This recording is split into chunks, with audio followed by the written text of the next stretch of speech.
eşkinle.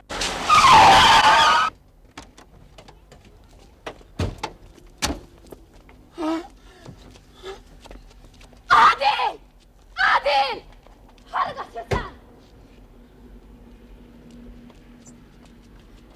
Ölün. Yok, ölmeyeyim. Çok süratle sürürdü. Zərbələ bərk oldu ki, yazığı neçə metre qabağı tulladı. Bu ne müsibət idi geldi başımıza. Hardan çıktı bu qabağımıza? Sen bu boyda adam görmürdün. Gördüm. Ne diyeyim? Əvvəlcə bir dayandı. Sonra nəysə fikirləşdi, girdi maşının altına. Özü də çaşdırdı məni də. Görürsən ölər. Yok, ölmez ama şikəst olacaq. Yox, onu tez xəstəxanaya çatdırmaq lazımdır. Hə, nə qədər tez olsa o qədər yaxşıdır.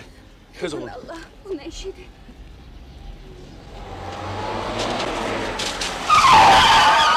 Elə oğlum, bu yararlı tez xəstəxanaya çatdırmaq lazımdır. Vurmuşsan ha? Yox qardaş, incimə. Bir dəfə belə birisini vurub qaçmışdılar.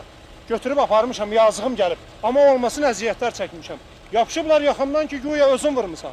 Yox qardaş, incimə. Güclə yaxam qutarır. Yox, incimə.